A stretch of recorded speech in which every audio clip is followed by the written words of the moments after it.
The laughter echoed off the marble floors and floor-to-ceiling windows of the penthouse.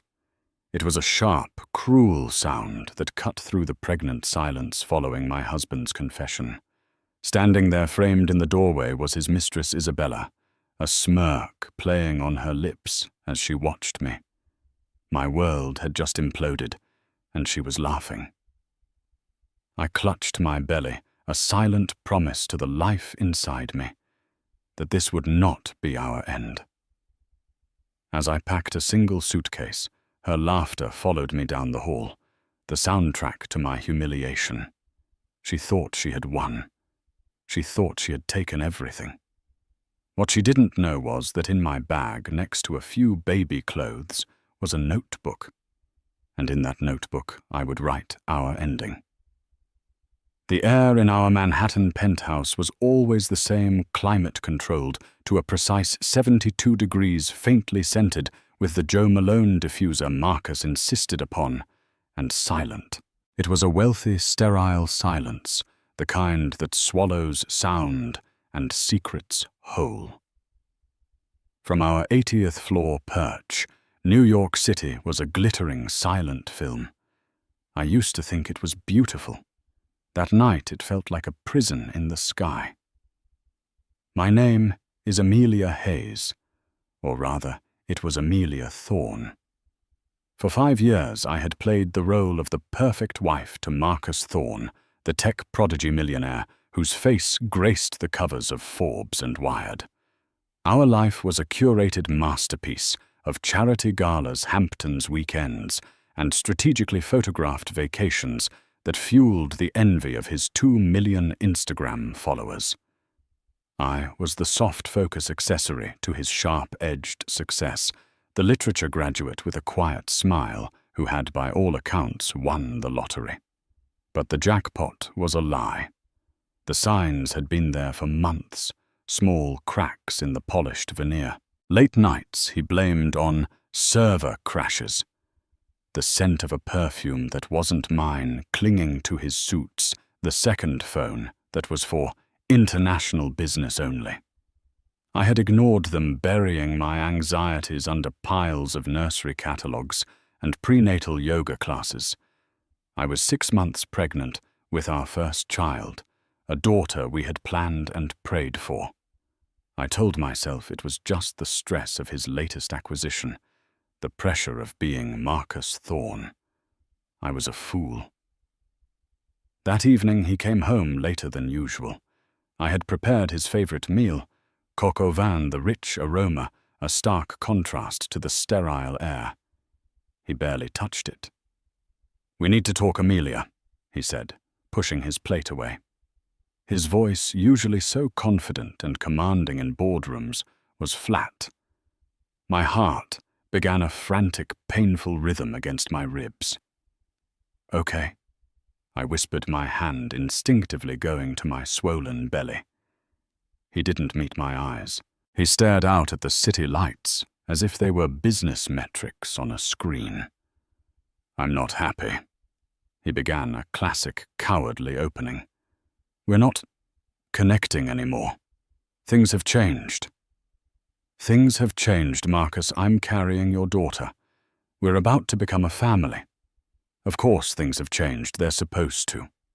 He finally looked at me, and his eyes were cold, distant. "That's just it, Amelia. The baby. The whole domestic life. It's not what I want anymore. I thought it was, but—" He trailed off, running a hand through his perfectly styled hair.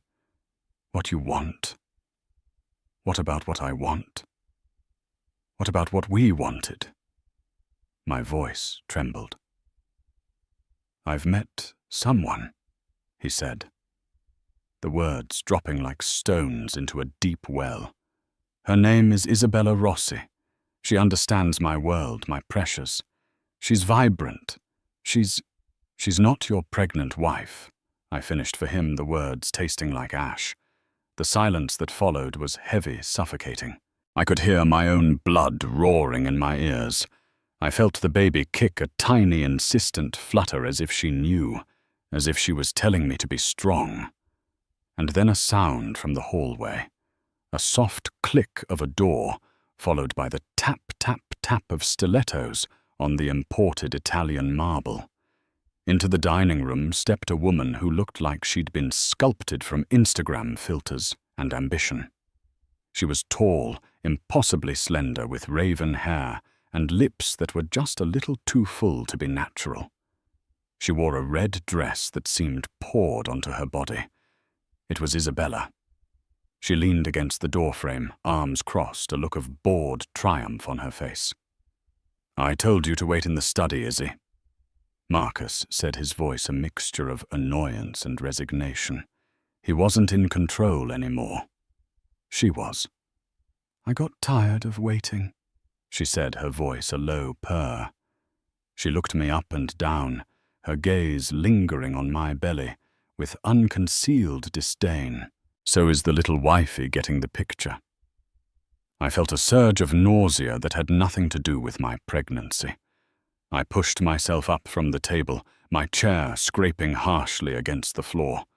I looked at Marcus, my husband, the man I had loved, the father of my child, and saw a stranger, a weak, hollow man, who would let this woman stand here and mock me in our home. "Get out," I said, my voice shaking but clear. "Both of you."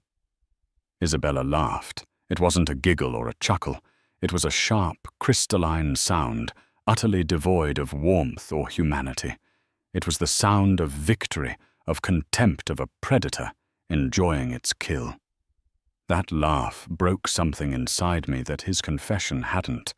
It cauterized the wound of his betrayal with the hot iron of pure humiliation.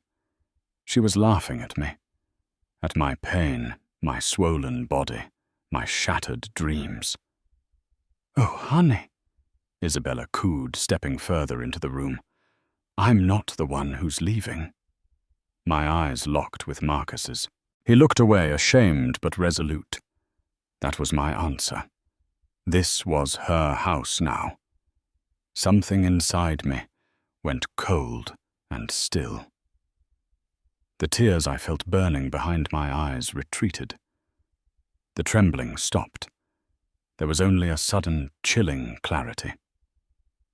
I would not cry in front of them. I would not beg. I would not give them the satisfaction. Without another word, I turned and walked out of the dining room. Her laughter followed me, bouncing off the ridiculously expensive, soulless art on the walls.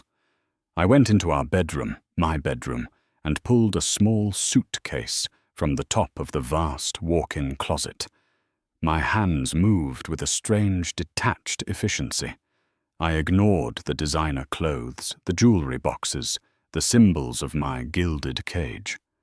I packed 3 pairs of maternity leggings, a few soft t-shirts, my prenatal vitamins, and the worn, dog-eared copy of Jane Eyre from my college days.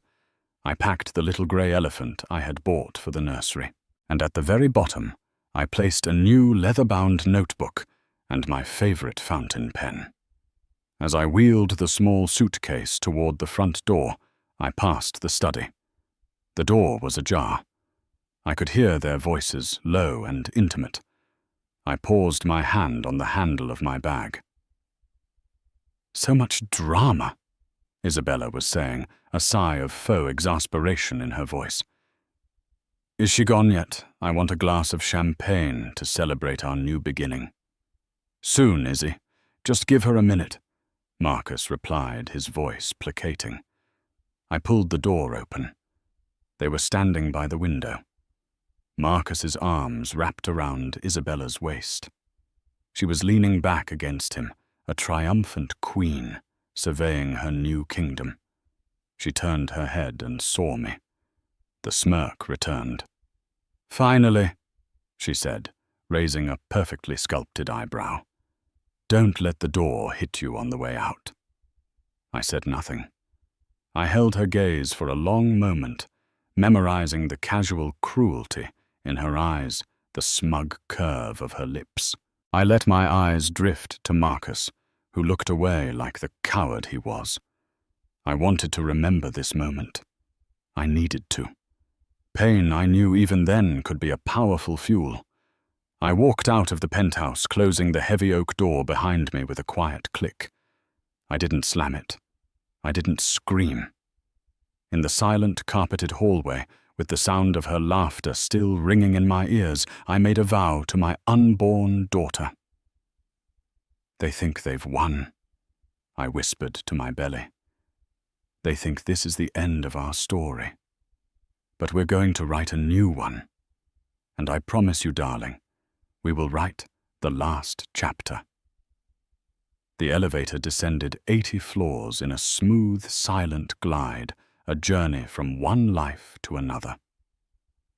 When the doors opened onto the grand, impersonal lobby, the doorman, a kind man named George, who had always saved me the fluffiest croissants from the morning delivery, rushed to help with my single bag. "Leaving for the evening, Mrs. Thorne?" he asked, his brow furrowed with concern. He saw my face, my lack of a coat, despite the autumn chill, the small lone suitcase.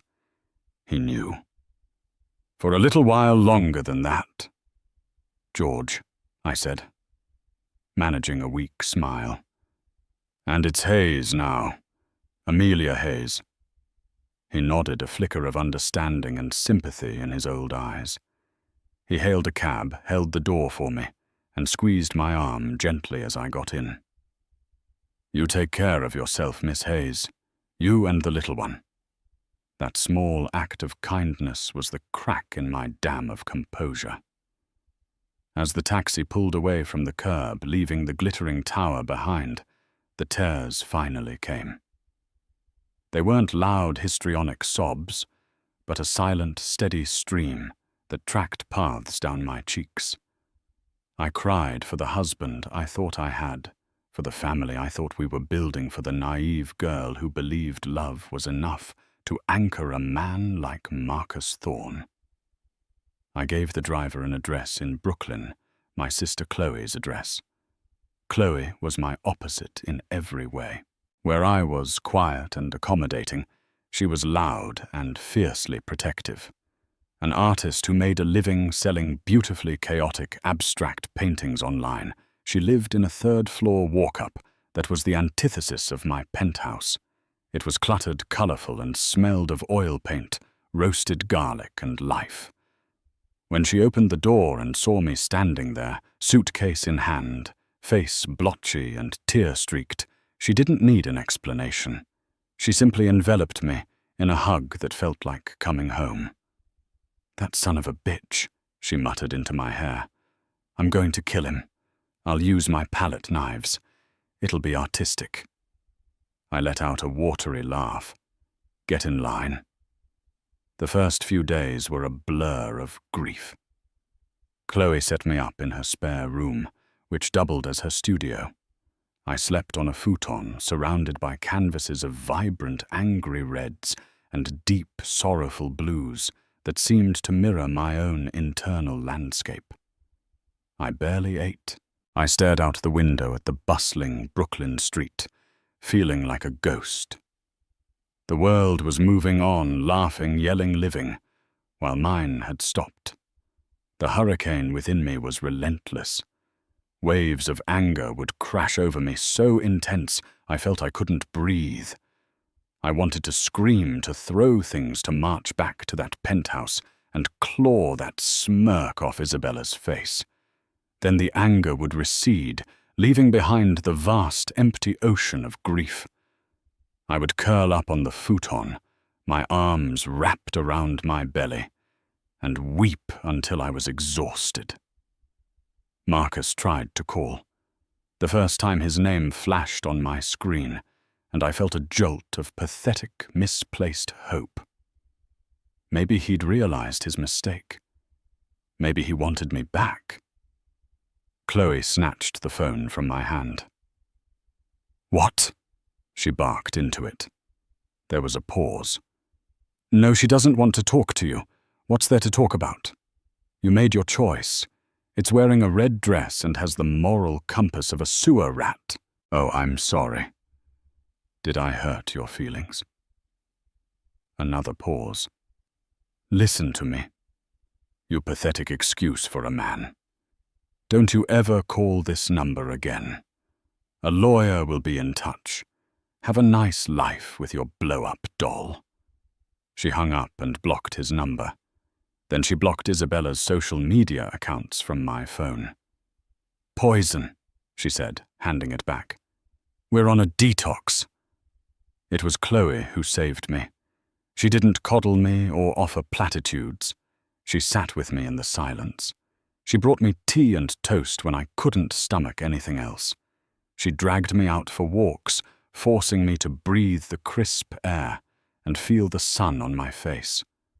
One evening, about a week after I'd arrived, she found me sitting in the dark, staring at the blank wall. "You can't just sit there, Ames," she said, gently flicking on a lamp. "He's not worth you fading away. The baby needs you." "I know," I whispered. I feel so powerless, Chloe. He has everything. The money, the power, the lawyers. He took my home, my life. That woman, she laughed at me. Like I was nothing." Chloe sat down on the futon beside me. "So what are you going to do about it? What can I do? I'm pregnant, I have no job, and my savings are in a joint account that I'm sure he's already frozen. That's the practical stuff. We'll figure that out. I'm talking about you. What happened to the Amelia who was going to write the next great American novel, the one who saw stories everywhere?" I scoffed. "She married a millionaire and got stupid." "No," Chloe insisted, her voice firm. "She got sidetracked, but she's still in there. You know what they say. The best revenge is a life well lived." "I don't want a well-lived life," I said, the anger flaring up again. "I want revenge. I want him to hurt the way I hurt. I want her to know what it feels like to be humiliated." Chloe's eyes lit up with a familiar fiery spark. "Okay, good. Use it." She stood up and rummaged through my suitcase, pulling out the untouched leather notebook and the fountain pen. She placed them in my lap. "What's this for?" "Write it down," she said. "Write it all down, every last ugly detail. Write about the cold penthouse and the fake smiles. Write about his lies and her cruelty.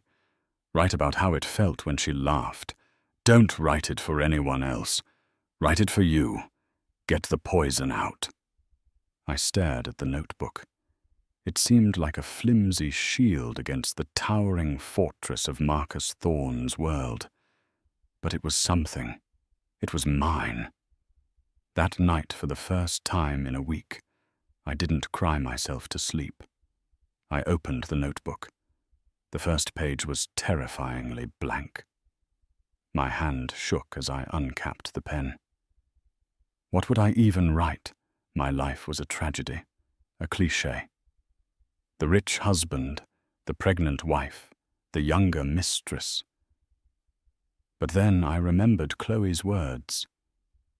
Get the poison out. I didn't start at the beginning. I started with the sound. Laughter, I wrote. It wasn't the warm, bubbling sound of joy. It was sharp and cold, like glass shattering on a marble floor.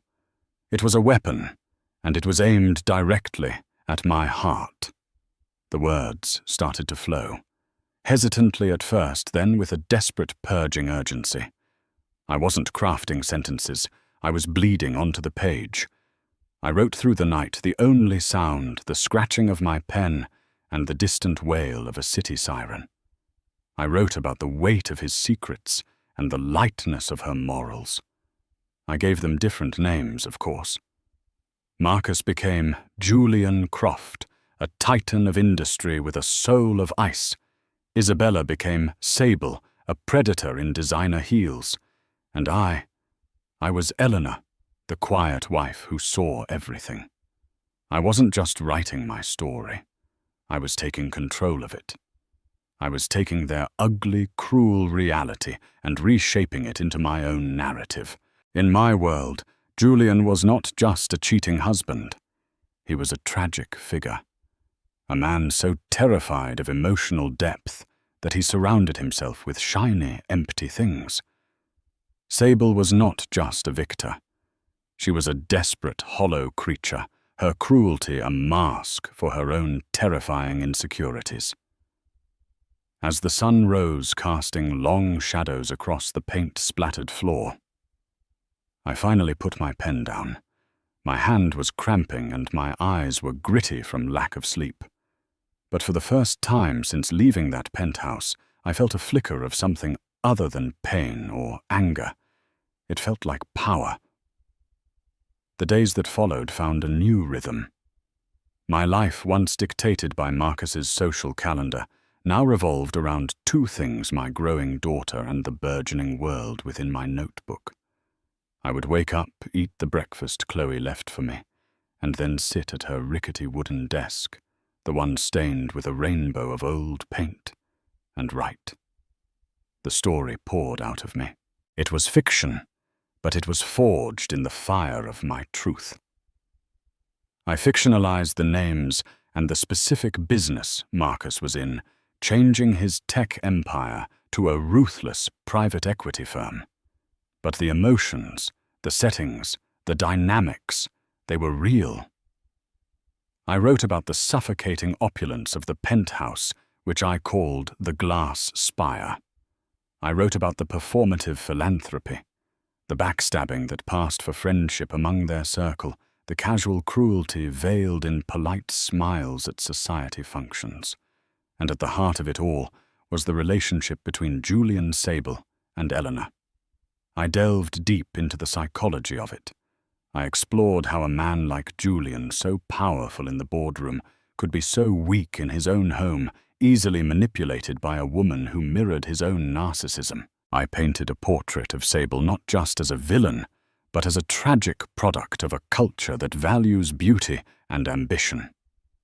Above all else, a woman who saw love as a transaction and a heart as a liability. And Eleanor. Eleanor was me, but she was also more. As I wrote her, she became stronger than I was. She was more observant, more resilient. Writing her journey of discovery and quiet defiance, I began to feel some of that strength seep into my own bones. When Eleanor found the strength to leave Julian, it felt like I was reliving my own departure, but this time with clarity and purpose, not just shock and pain. Chloe was my first and only reader. Each night I'd leave the pages I'd written on the kitchen table. In the morning I'd find them back on my desk, with her notes scrawled in the margins. "More on this," she'd write next to a description of a tense dinner party. "Yes, got her," she'd scrawl next to a particularly scathing paragraph about Sable. Her encouragement was the fuel I needed. Meanwhile, the real world continued its assault. Marcus had, as predicted, frozen our main joint account. My personal savings were meager. I hired a divorce lawyer, a formidable woman named Genevieve Dubois, recommended by one of Chloe's art world contacts. Genevieve was all sharp angles and sharper intellect. "He's going to play hardball," she warned me during our first meeting in her stark, minimalist office. "His offer is insulting. He's offering a one-time payout that wouldn't cover a year's rent on the apartment he kicked you out of. He's citing irreconcilable differences and painting you as emotionally unstable. His lawyer, Stephen Pike, is a shark." "I have nothing," I said, the familiar feeling of powerlessness creeping back in. "You have his child," Genevieve said, her eyes steely. "That's not nothing. That's a lifelong responsibility he can't walk away from. We'll fight for proper child support, alimony, and a fair division of assets. It will be a battle." The legal battle was a slow, grinding war of attrition. Affidavits, financial disclosures, motions. Stephen Pike Marcus's lawyer used every trick to delay and intimidate. They questioned my fitness as a mother, hinted at my history of emotional distress, and tried to paint me as a gold digger who had been unhappy long before Isabella came along. Every legal document, every condescending letter from Pike was fresh pain. But now I had a place to put it. I would read their lies, feel the surge of rage and injustice, and then I would go to my desk and pour it all into my book. Their legal tactics became a chapter on how Julian's lawyers tried to silence and discredit Eleanor. The pain became prose. The pen became my sword. I followed Marcus and Isabella's life through the tabloids and gossip sites Chloe couldn't quite bring herself to block. They were shameless, pictures of them on a yacht in St. Bart's. Isabella, draped over Marcus, dripping in diamonds. A fawning magazine profile on their whirlwind romance and modern love story with no mention of a pregnant wife. Isabella had taken over my life and was wearing it like a new coat. She was at the galas I was supposed to attend, redecorating the home I had made and posing with the dog I had rescued. Each photo, each headline was a fresh stab. But it was also material. Their public flaunting became a powerful motif in my story. I wrote about Sable's insatiable hunger for the spotlight, her calculated use of social media to craft a narrative of triumph, and Julian's complicity in erasing his wife from his own history. 3 months after I left, I wrote the final words of my manuscript. I typed the end and stared at the screen through a blur of tears. These weren't tears of sadness, but of exhaustion and release. I had taken the ugliest period of my life and turned it into something new, something whole, something that was mine. The book was titled The Glass Penthouse. "What now?" I asked Chloe, holding the thick stack of printed pages. "Now," she said with a grin, "we find a shark of our own." Chloe knew a guy who had an old college roommate who was now a literary agent. It was a long shot. The agent Arthur Finch was a legend in the publishing world, known for his discerning taste and his brutal honesty. Getting an unsolicited manuscript past his assistant was said to be harder than getting a bill through Congress. "He'll never read it?" I said, defeated before I'd even begun. "He will if the query letter is good enough," Chloe said, "and we are going to write the best damn query letter he's ever seen." We spent a week crafting a single page. We didn't mention my life story. We didn't hint at the real-life drama. We sold the book on its own merits, a gripping psychological drama about wealth betrayal and the quiet power of a woman underestimated. I sent the email with the first 50 pages attached, my heart pounding. I expected silence or a form rejection in a few months. The call came 3 days later. It was an unknown number. "Is this Amelia Hayes?" a gruff voice asked. "Yes." "Arthur Finch, I read your pages. I want to see the rest of it. Send it now." He hung up.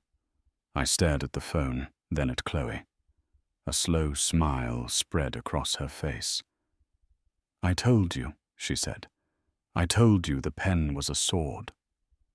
Arthur Finch was as terrifying and brilliant as his reputation suggested. After I emailed him the full manuscript, he called me the next day. "It's raw," he said, forgoing any pleasantries. "The pacing in the middle sags. Your dialogue is sharp, but your protagonist Eleanor is a little too passive in the first act. But the bones, my God, the bones are good. The voice is incredible. It's authentic. It's angry. It's marketable as hell." For the next month, I worked under Arthur's exacting guidance. He was a ruthless editor, but a brilliant one. He pushed me to dig deeper, to make Eleanor's transformation more active, to sharpen the satire of the world she inhabited. He forced me to cut passages I loved and expand on moments I had skimmed over. Every edit made the book stronger, more potent. It was grueling, intensive work, a welcome distraction from the slow, painful grind of the divorce proceedings. During that time, I felt the first real, undeniable flutters of my daughter's kicks becoming powerful thumps and rolls. She was a constant, comforting presence, a reminder of what I was fighting for. My world had shrunk to Chloe's apartment, my laptop and my growing belly. It was a small world, but it was safe, and for the first time in a long time, it was mine. When Arthur declared the manuscript ready, things moved with a speed that left me breathless. He submitted it to a curated list of editors at the Big Five publishing houses.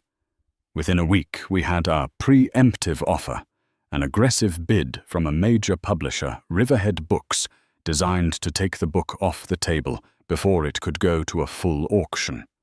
The editor, a sharp woman named Clara Jenkins, called me personally. "Amelia, I haven't been able to stop thinking about the glass penthouse since I read it," she gushed. "It's more than a domestic thriller. It's a profound social commentary. We want to make this our lead fiction title for the fall."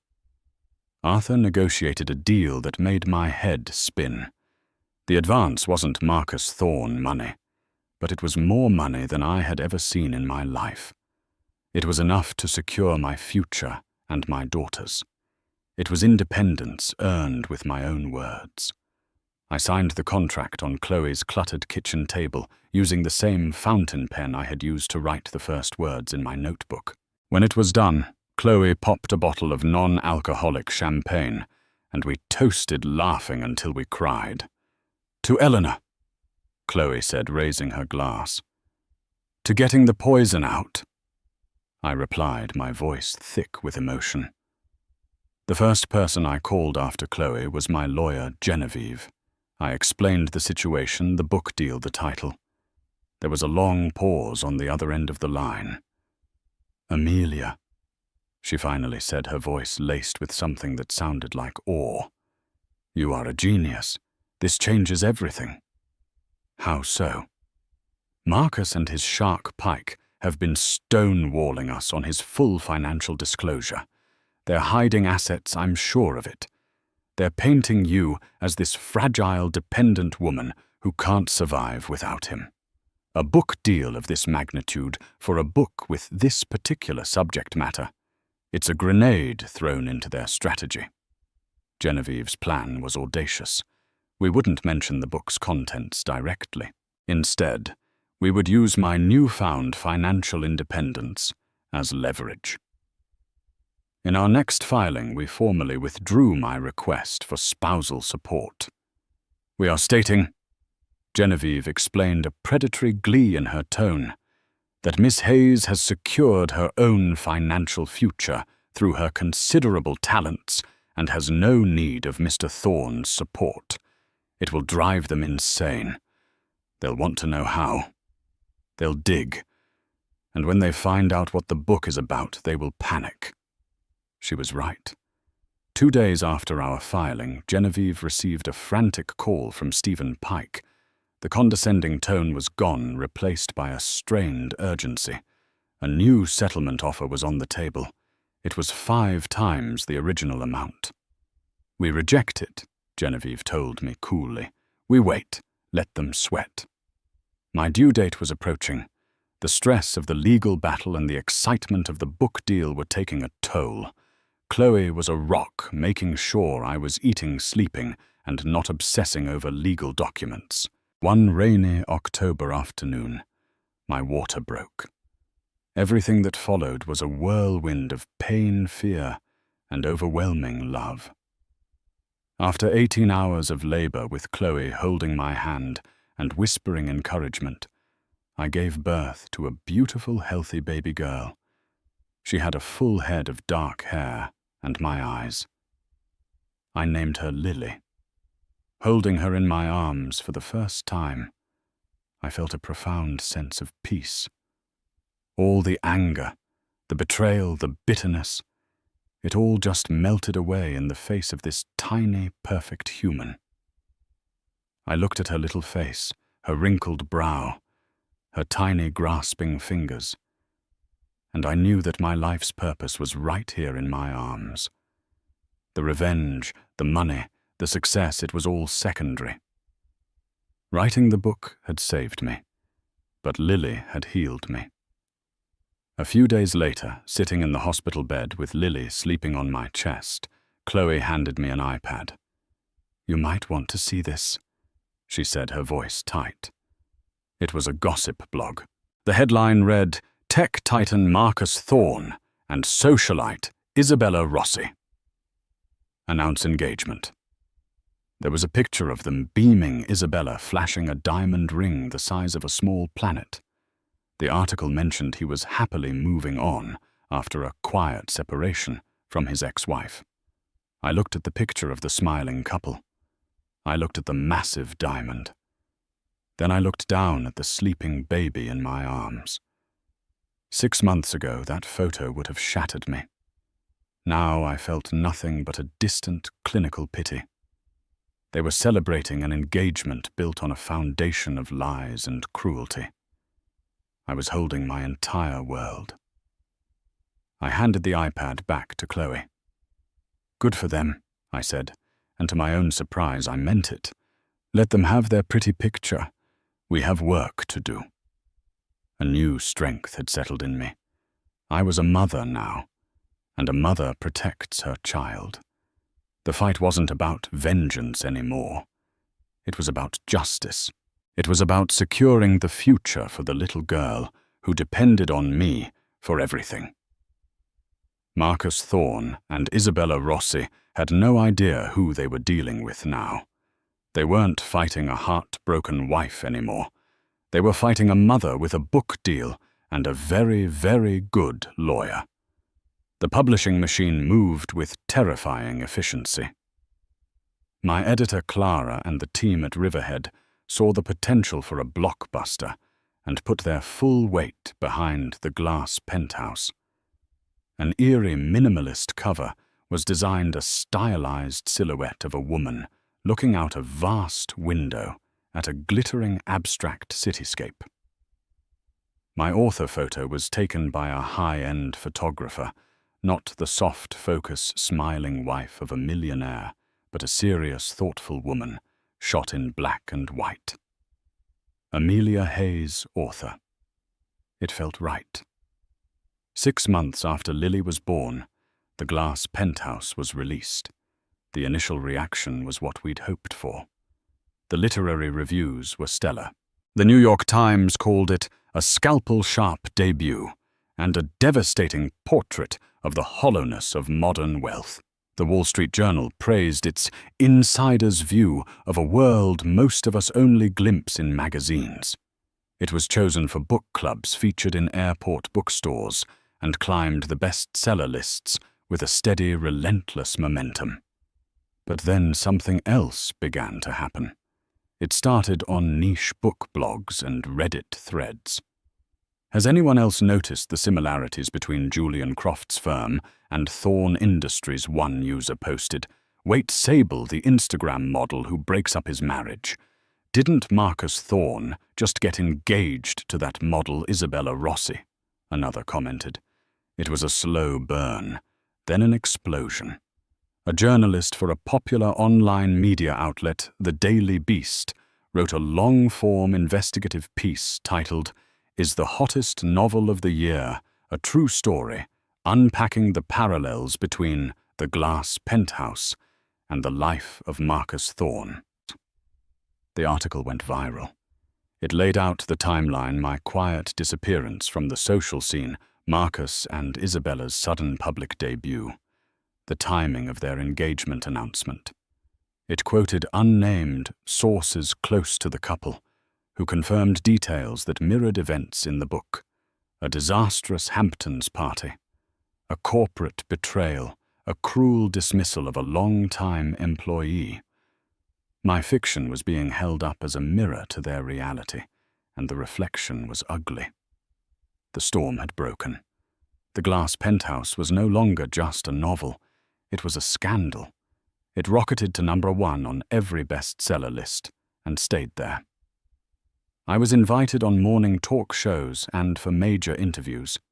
Guided by Arthur and a publicist hired by the publisher, I remained demure and professional. It's a work of fiction, I would say with a calm, practiced smile when asked about the parallels.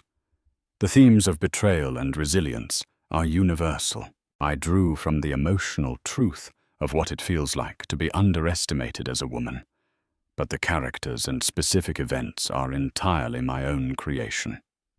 No one believed me, of course. That was the beauty of it. My plausible deniability only fueled the speculation. I was the wronged wife, but I wasn't playing the victim. I was the artist calmly discussing my craft while the world imploded around my ex-husband. The fallout for Marcus and Isabella was catastrophic. Marcus, who had meticulously curated his image as a visionary tech genius, was suddenly recast as Julian Croft, a cold, cruel, and easily manipulated man. His business partners grew wary. The stock price of Thorne Industries dipped. A major deal he'd been working on was put on indefinite hold. The mystique of Marcus Thorne, the untouchable titan, was gone. He was just a garden-variety cheating husband whose dirty laundry was now a national bestseller. But the public's wrath was most fiercely directed at Isabella, my fictional creation. Sable was a masterpiece of subtle villainy, and the public gleefully superimposed her character onto Isabella. Sable was vain, materialistic, cruel, and manipulative. Therefore, Isabella must be too. Her Instagram, once a shrine to her glamorous life, became a battlefield. Every photo of her and Marcus was flooded with thousands of comments quoting lines from my book. They posted snake emojis, called her Sable, and accused her of being a home wrecker. The luxury brands that had paid her for sponsored posts began to quietly terminate their contracts. The invitations to A-list events dried up. The fame she had craved had arrived, but it was a twisted, monstrous version of what she'd envisioned. She wasn't an admired socialite. She was a national pariah. I watched it all from the quiet sanctuary of the new apartment I had rented, a cozy 2-bedroom in a quiet part of the city. I'd see the headlines while Lily napped on my chest. I'd read the furious comments while feeding her pureed carrots. It was surreal, a war being fought in a world I no longer inhabited. Genevieve Dubois was ecstatic. "They're bleeding," she said over the phone. "Pike is calling me 3 times a day. Marcus is desperate to make this go away. He wants to settle the divorce now.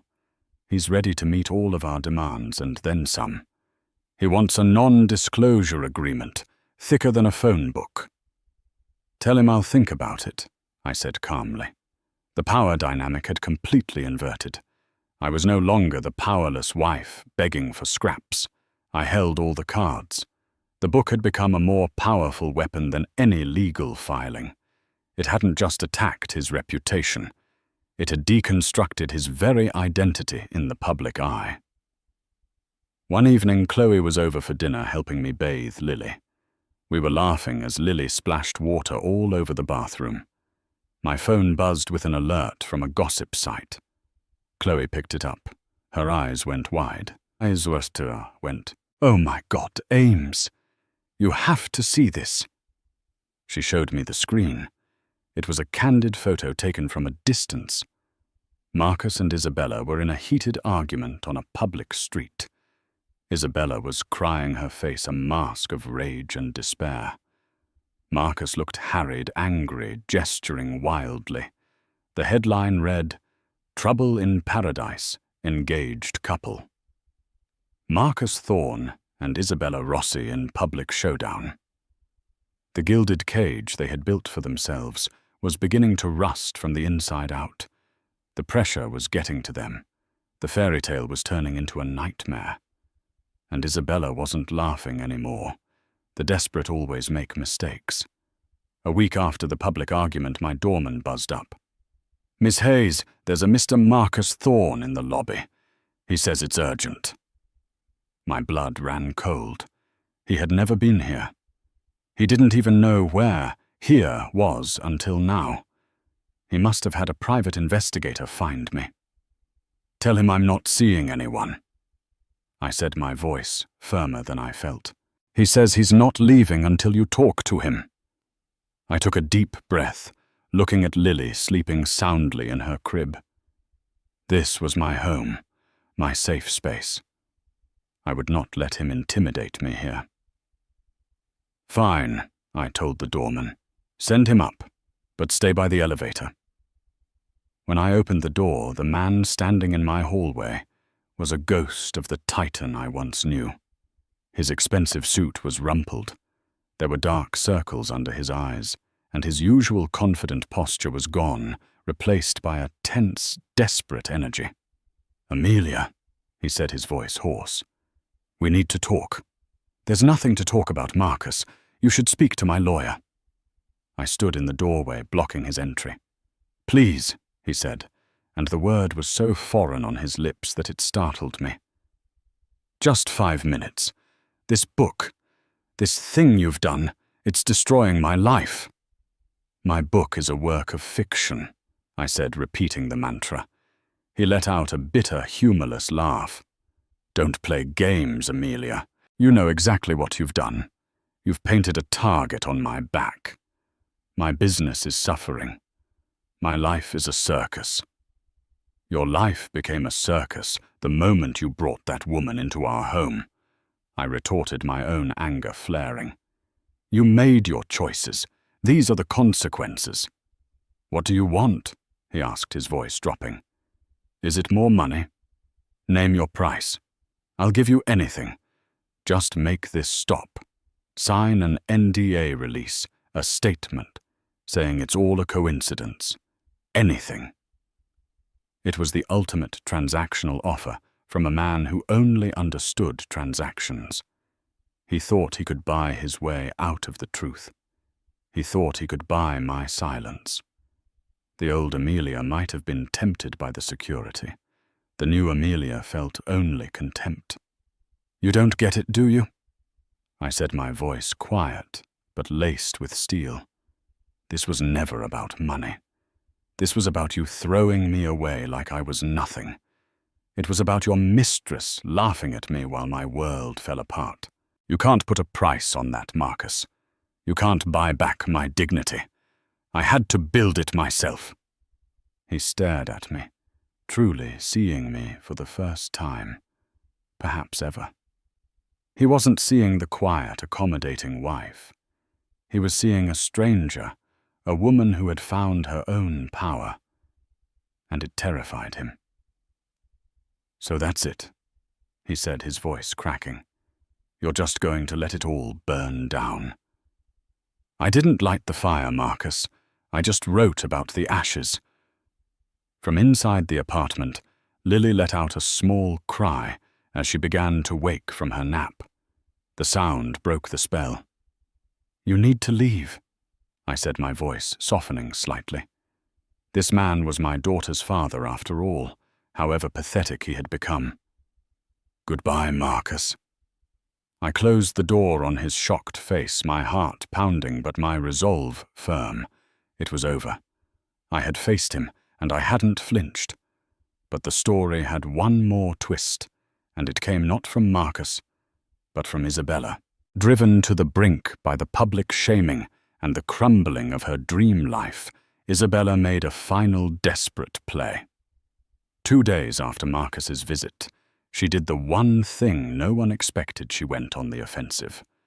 She hired a high-profile, notoriously aggressive lawyer and filed a lawsuit against me and my publisher for defamation and libel.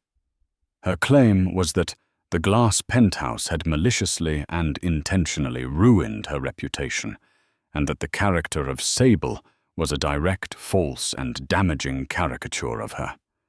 It was a bold, reckless move. Genevieve Dubois was practically giddy when she called me.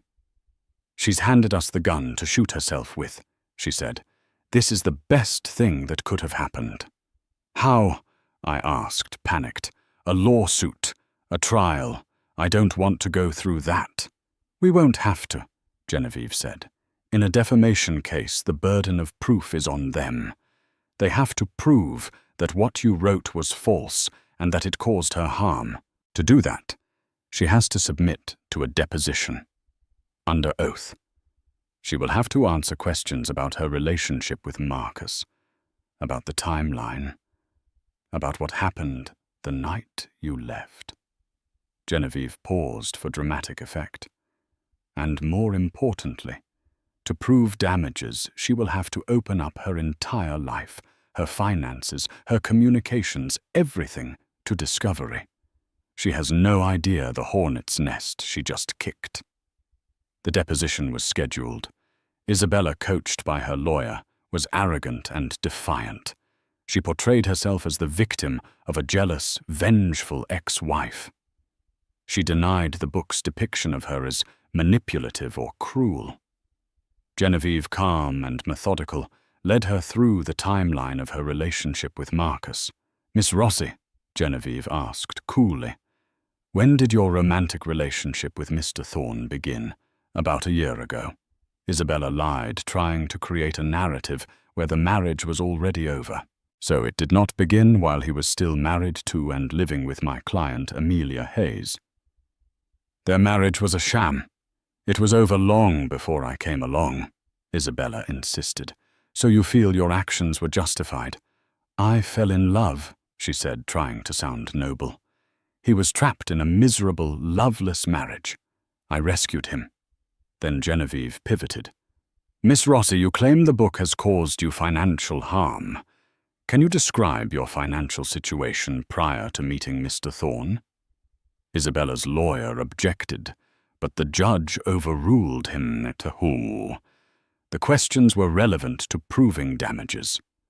Flustered Isabella was forced to admit her income was sporadic, based on influencer contracts, and that she had significant debt. Then came the masterstroke. Genevieve produced bank records obtained through discovery, showing massive regular cash transfers from a holding company owned by Marcus into Isabella's account starting nearly 2 years prior, long before her claimed timeline. "Miss Rossi," Genevieve said, sliding the statements across the table. "Can you explain these payments from Mr. Thorne, which began while he was by all accounts happily married?" Isabella stared at the papers, her face draining of color. She stammered, she floundered. Her lies were unraveling under the harsh light of legal scrutiny. But it was her final act of desperation that brought the entire house of cards down.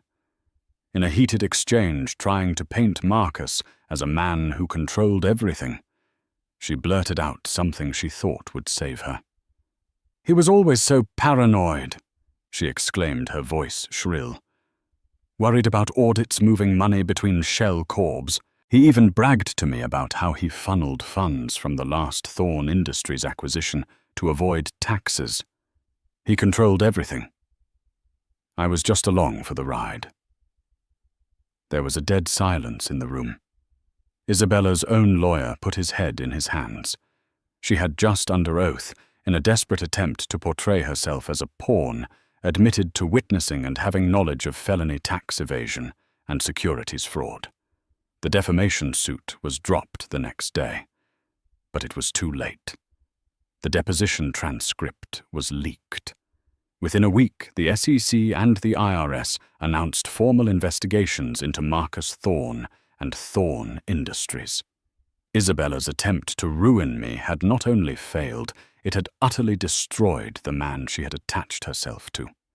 In her desperation to escape the shadow of a fictional character, she had become the architect of her own and her lover's real-world demise.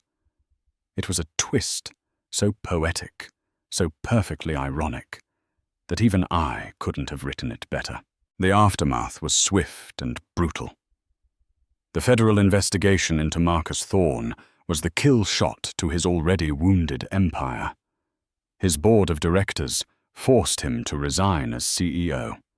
His assets were frozen pending the investigation. The man who had stood at the pinnacle of the financial world was now a pariah facing the very real possibility of prison time. His engagement to Isabella was quietly called off. Left with no money, no reputation, and potential legal exposure of her own, she vanished from the public eye as quickly as she had appeared. My divorce was finalized not with a bang, but with a whimper. Marcus, humbled and broken, agreed to every one of Genevieve's terms. The settlement was substantial, securing Lily's future tenfold. But the true victory wasn't the money. It was the knowledge that I had won on my own terms with my own strength. The NDA he had so desperately wanted was off the table. I was free to tell my story, and I already had. Life found a new, beautiful normal. My days were filled with the simple joys of motherhood. Lily's first steps, her first words, her infectious giggle that was the polar opposite of Isabella's cruel laugh. The glass penthouse stayed on the bestseller lists for over a year, becoming a cultural touchstone. I started working on a second novel, this one not about pain and revenge, but about resilience and finding love after loss. About a year after the divorce was final, I got a call from my agent Arthur Finch. "Are you sitting down?" he asked, a rare note of excitement in his gruff voice. "I am now. What's going on?" "David Sterling's office called." I gasped. David Sterling was one of the most respected and successful film producers in Hollywood, known for smart, character-driven dramas that always ended up at the Academy Awards. He read the book. He loved it. He wants to meet. He's flying to New York next week. The meeting took place in a lavish suite at the Carlisle Hotel. David Sterling was exactly as I'd imagined, charismatic, intelligent, with eyes that seemed to see right through you. He didn't talk about the scandal or the real-life parallels. He talked about the characters. He spoke about Eleanor's journey, her quiet strength, her transformation. He understood the heart of the story. "What you wrote, Amelia," he said, leaning forward, "is a timeless story about a woman finding her voice. It's a doll's house for the modern age. I want to put it on screen. We're thinking of approaching Kate Blanchett for the role of Eleanor." I was speechless. Kate Blanchett, a real film. The negotiations took a few weeks, but the offer was incredible. My book, born from the ugliest moment of my life, was going to be a major motion picture. The day I signed the film rights deal was a bright, clear spring day. I met Genevieve at her office. The contracts were spread across a large mahogany table. I picked up the pen, a beautiful heavy fountain pen Genevieve had gifted me. As I held the pen over the signature line, my mind flashed back to that night in the penthouse. I could almost hear it, the echo of Isabella's sharp, cruel laughter, the sound that had been meant to break me. She had laughed as I, a pregnant, heartbroken woman, packed my bags with my life in ruins. She thought she was watching the end of my story, and now here I was. In my purse was a picture of my beautiful daughter Lily. In the bank was the money from my best-selling novel and my divorce settlement securing our future. And in my hand was a pen poised to sign a deal that would turn my story into a film for millions to see. Isabella was gone, a footnote in a scandal of her own making. Marcus was a fallen titan, a cautionary tale. And me, I was Amelia Hayes, a mother, an author, the writer of my own story, from the first word to the last. I looked at Genevieve, who gave me a small, proud nod. I took a breath. and with a steady hand, I signed my name. There was no grand flourish, no triumphant cheer. There was only a quiet, profound sense of peace. The laughter had long since faded. The only sound in the room was the gentle scratch of a pen on paper, writing the perfect final chapter. Amelia's story is a powerful testament to the fact that our lowest moments do not have to define us. What started with a sound of cruel laughter in a cold penthouse became a story of incredible strength, resilience, and the ultimate triumph of the human spirit. She didn't just get revenge, she rebuilt her life from the ashes, turning her deepest pain into her greatest power. Her journey shows us that the pen can indeed be mightier than the sword, and that the best response to humiliation is not to sink to that level, but to rise so far above it that they can't even reach you. What did you think of Amelia's transformation? Do you believe in the power of turning pain into art? Let us know in the comments below. If this story moved you or reminded you of the strength you have inside, please hit that like button, share it with someone who needs to hear it, and make sure you subscribe to our channel for more true life stories of justice and incredible transformations. Thank you for listening.